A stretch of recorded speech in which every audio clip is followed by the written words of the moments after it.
how did peacekeeping come about? Well, the UN Charter doesn't mention peacekeeping. The UN Charter envisaged that the big powers that had won World War II would get together and impose peace around the world. And peacekeeping was supposed to be the militaries of the 5 big powers who constituted the permanent members of the Security Council. But once the Cold War started, that became impossible.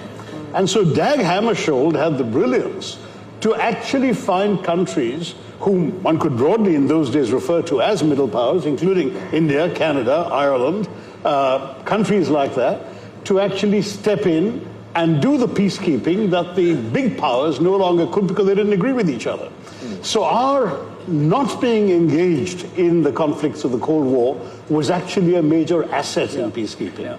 And that's why the catechism that Espen was summarizing evolved, that peacekeepers do not take sides. Our only side is peace itself. We are not interested in the victory of one or the other. In fact, we try not to get involved when one or the other side is still pursuing victory. It's when they have decided that they are ready for peace that peacekeepers come in.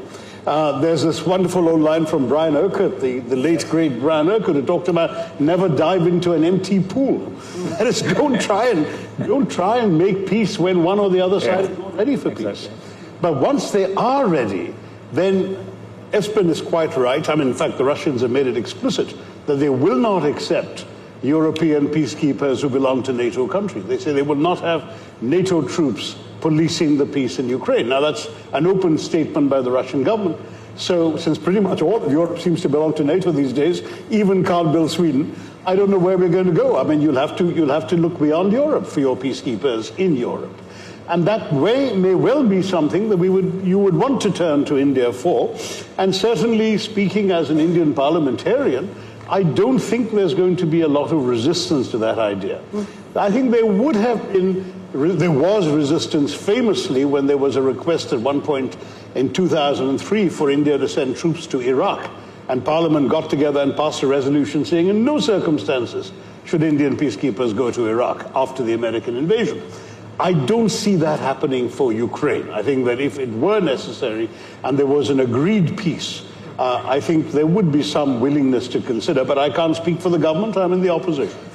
I know you're in the opposition and you're not in government, but given the state of play right now with Russia and Ukraine and this conflict and President Trump's position, are you glad that India took the position it did? I mean, it carried on buying Russian oil and gas, for example. Yes, I'm still wiping the egg off my face because I was one person in the parliamentary debate who actually criticized the Indian position at the time, back in February 22, on the well-worn grounds that Espen will understand, because he and I talked about all this in my UN days, that there was a violation of the UN Charter, that there had been a violation of the principle of the inviolability of borders, of the sovereignty of a member state, namely Ukraine, and we had always stood for the inadmissibility of the use of force to settle international disputes, and all of those principles, I said, had been violated by one party, and we should have condemned it.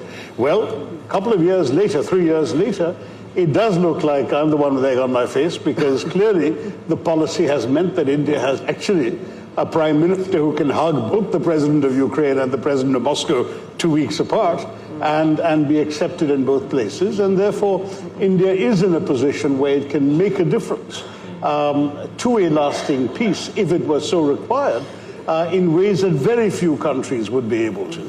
And it's partially, I mean, again, going back to some of the things that Stephen Harper and Espen said, distance helps. The fact that we're not in Europe and we're not directly one way or the other threatened or benefiting from any change in territorial borders, for example. That helps. The fact that the two parties seem to be ready to agree to peace. The fact that there would presumably be some very serious international backing for an international peacekeeping venture. I mean, all of those things have to be borne in mind before you answer the question that you just asked, Yella. As an Indian government a person making such a decision, those considerations would really have to be uppermost before they say yes or no. But I can see it entirely possible that in these circumstances, India would say yes. Fascinating. Remember, India's got 250,000 peacekeepers in its history around the world. It's participated in, God knows, 49 peacekeeping missions, I think, in its history. So this is a country with an extensive record of having gone out to places far removed from India's direct interests in order to serve the cause of peace. Yeah. So why not? Yeah.